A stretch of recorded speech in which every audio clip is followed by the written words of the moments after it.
Well, that they were good enough to play in the major leagues, so close to it, yet so far from it. So from most vantage points in the museum, you can see the field, but you can't get to it.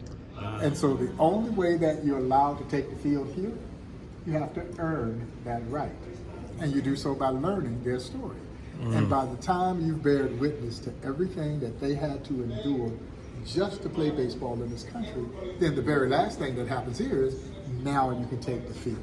And in many respects, you're now deemed worthy to walk out on the field with 10 of the baddest brothers to ever play this game. That's great. You see, during that era, if black fans were allowed in to watch a major league game, that's how we were separated.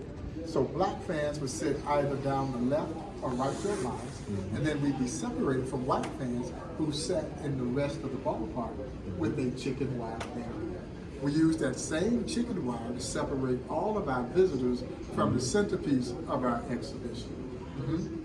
We're going around the horn at first base from Rocky Mount, North Carolina. That is the legendary Walter Buck Leonard. Buck Leonard is still believed to be the greatest first baseman to have ever played this game. If you are a fan of the history of our game, compare it to Lou Gehrig. But believed to have greater defensive abilities than Gehrig, and the old timers in the Negro Leagues say the greatest fastball hitter this sport has ever seen.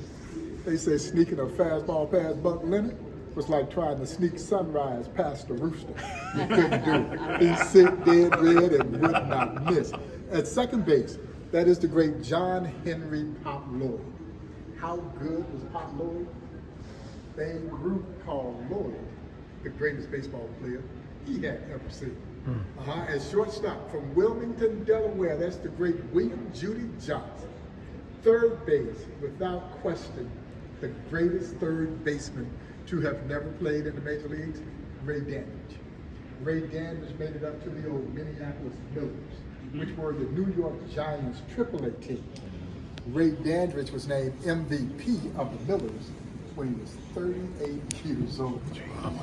There was no room in the major leagues for a 38-year-old anything, no less a 38-year-old black third baseman. So he never got that opportunity to fulfill that dream. He was right there in the 40s. Yeah. So he's there, and Willie Mays, and young Willie Mays was with the Millers at the same time. And rest in peace this year. Absolutely, absolutely. Willie Mays was ripping it up. And he leaves, and the fans of the Millers were begging the ownership not to take Ray Dandridge. They loved Ray Dandridge.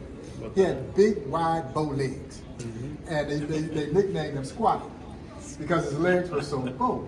And they used to always tease him and say his legs were so bow that a train could get between his legs, but not a baseball. He could flat out pick it in left field from Starksville, Mississippi, by way of St. Louis, Missouri. That's the legendary James Thomas Cool Papa Bell.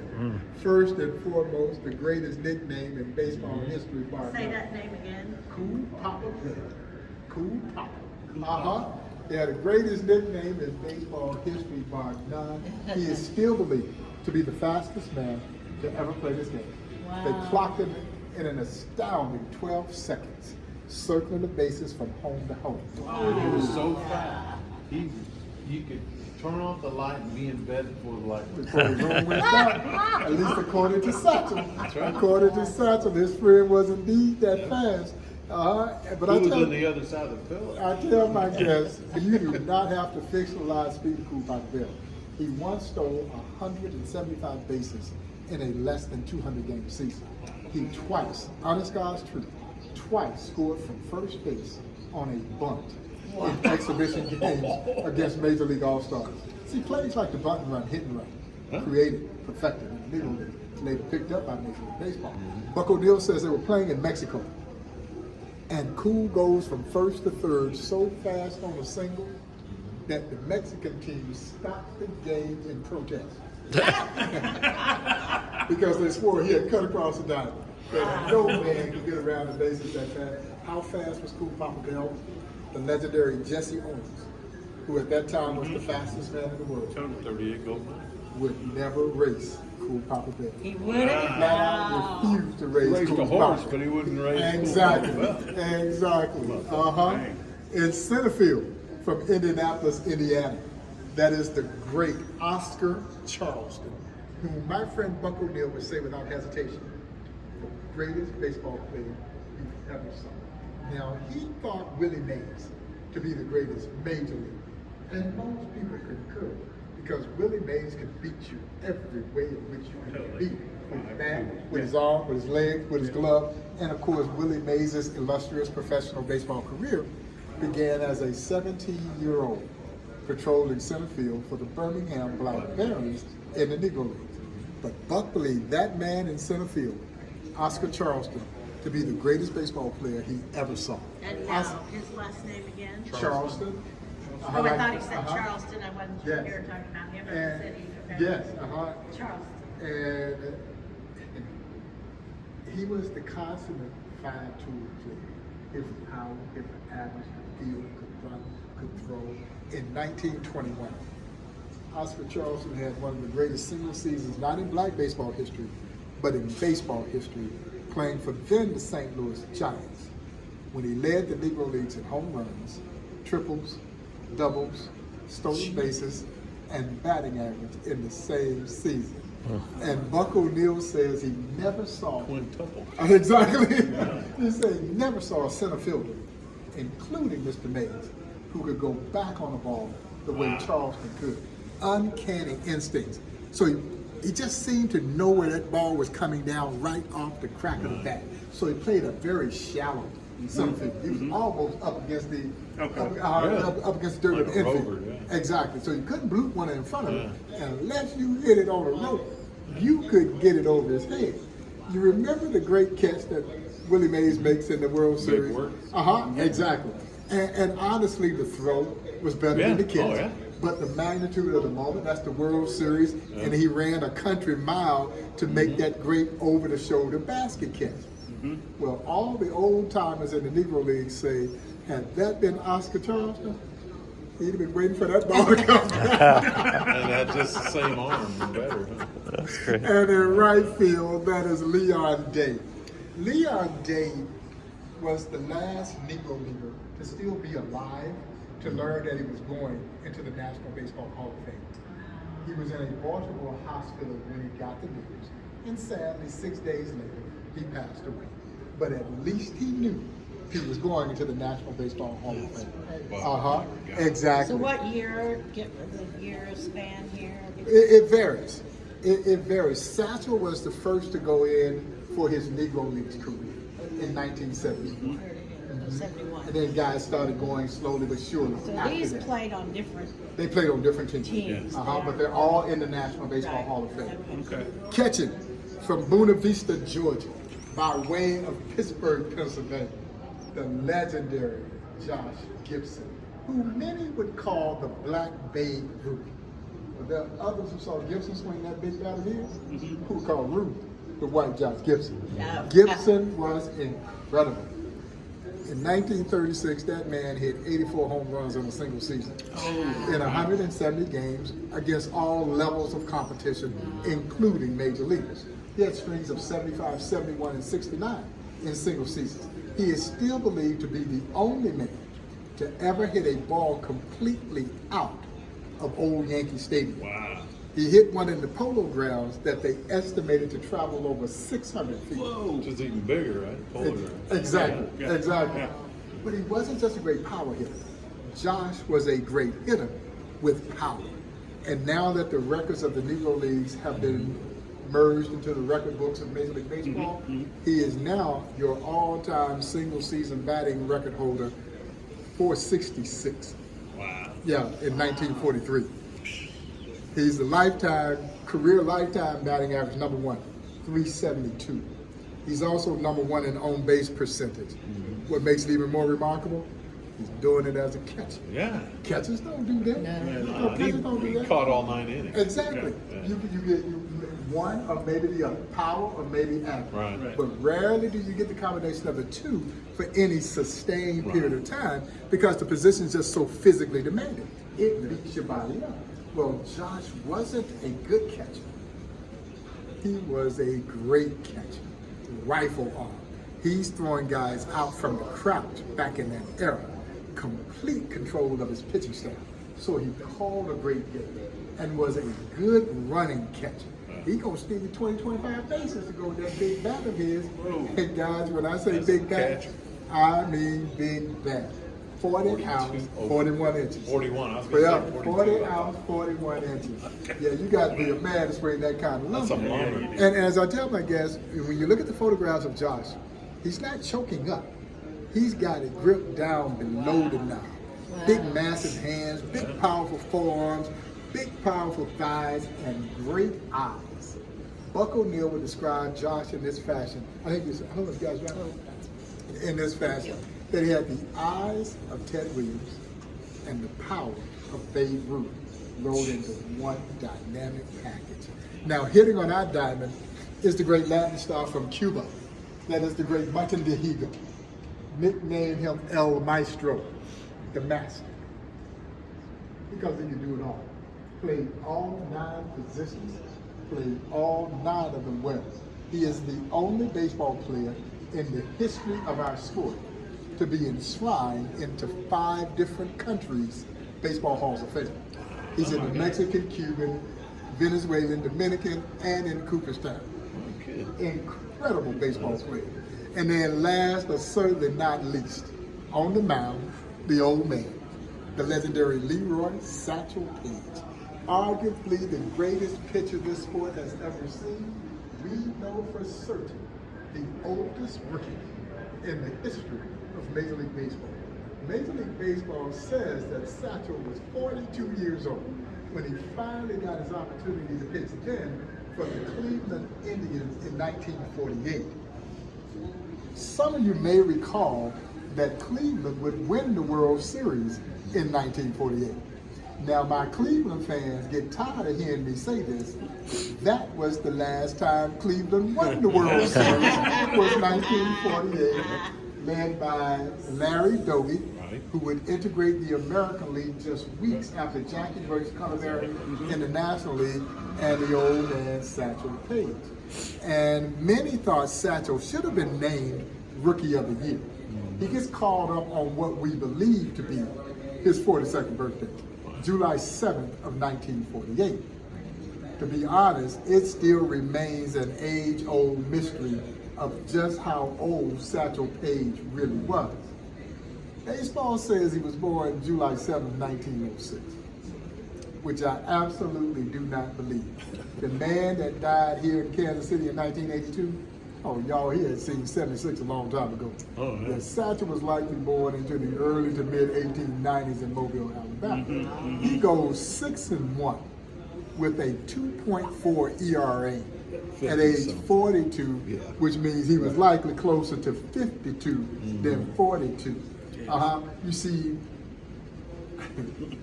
Wow. black folks born in the Deep South, there were a lot of them that did not know how old they were, because you weren't born in a hospital. So you're born at home to a midwife. And so that birth record was kept weird. Anybody got an idea?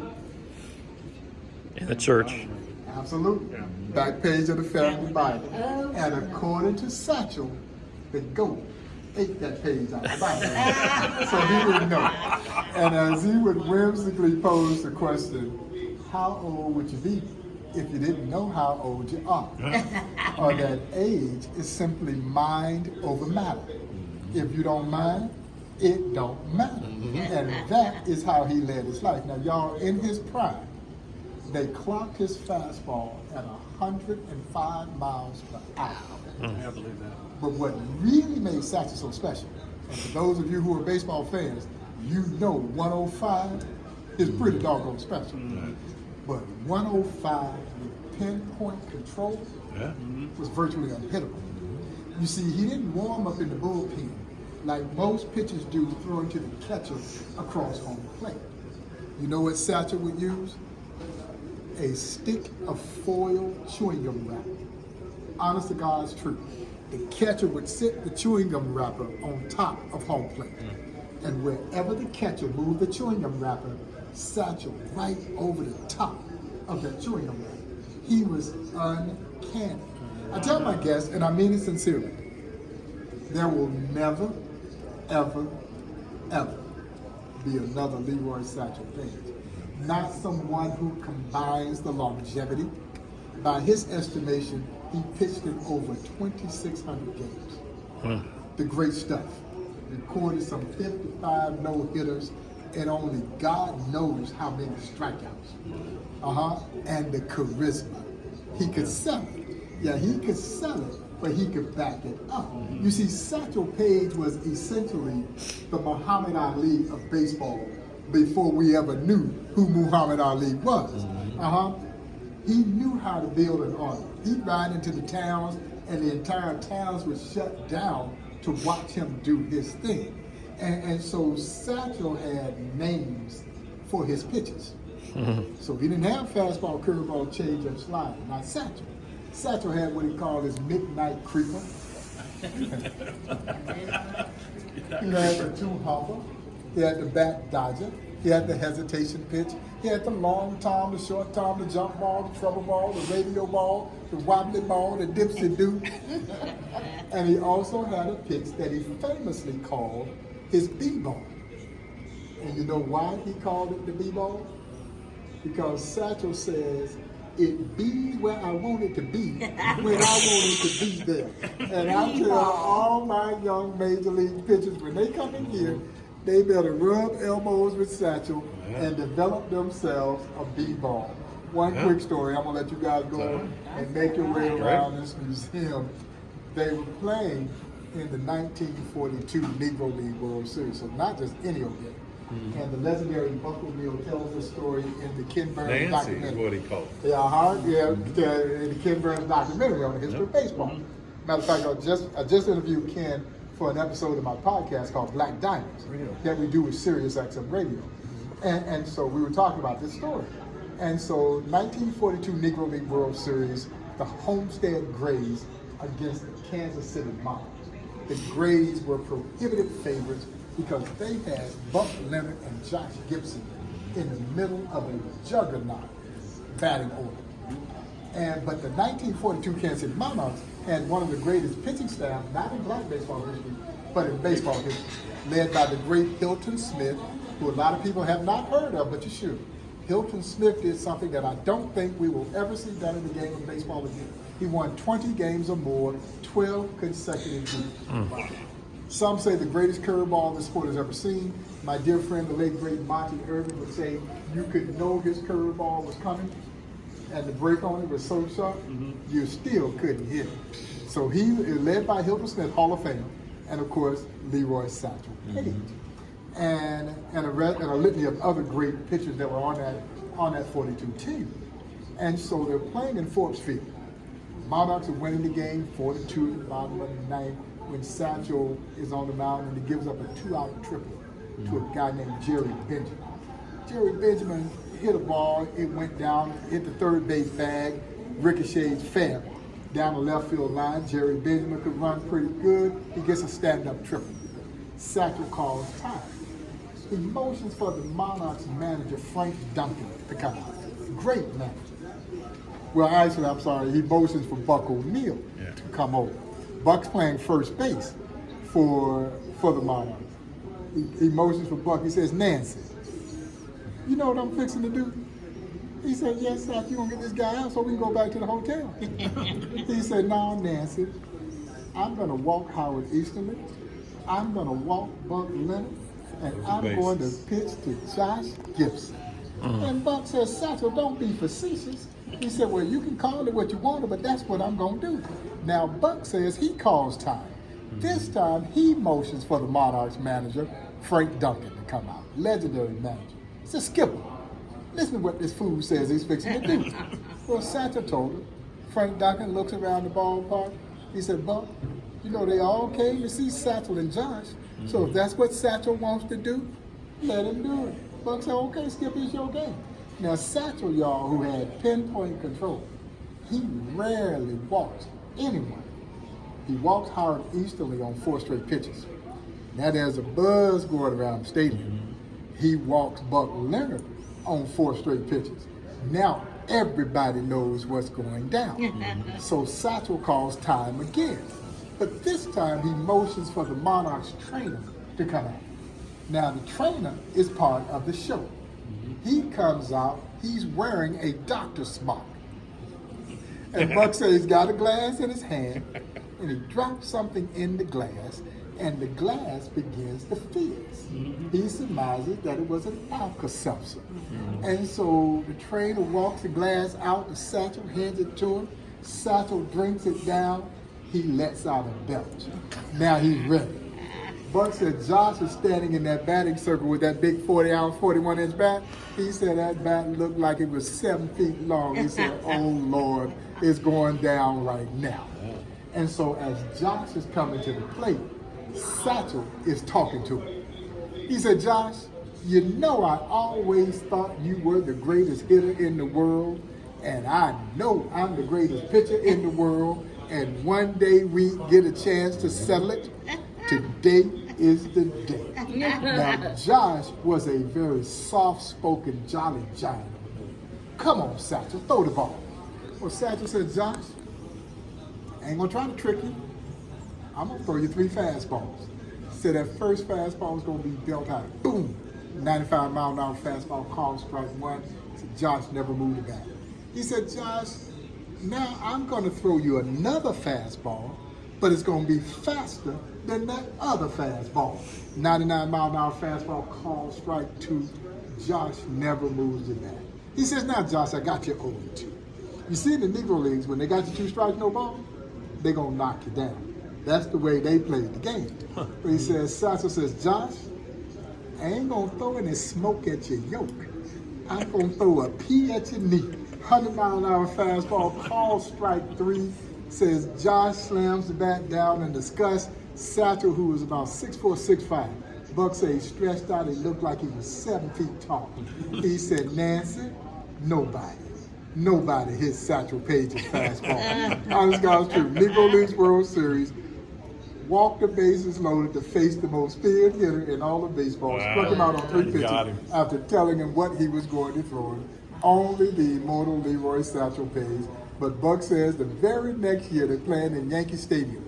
And he said Josh got his revenge. He says Satchel tried to sneak a fastball past him. He said Josh hit the ball so hard. You know how the pitcher goes to his follow-through? Says Satchel never got a chance to come up. Said the ball went right over the top of his cap into Monument Gardens in Yankee Stadium on a rope. And as Josh is circling the bases, Buck says Satchel's still down here. He never comes up. And he looks over at first base. He says, Nancy, a fella could get killed out here. Very nice. Awesome. Folks, thank you all so Thank much you. for coming Thank to you. see us.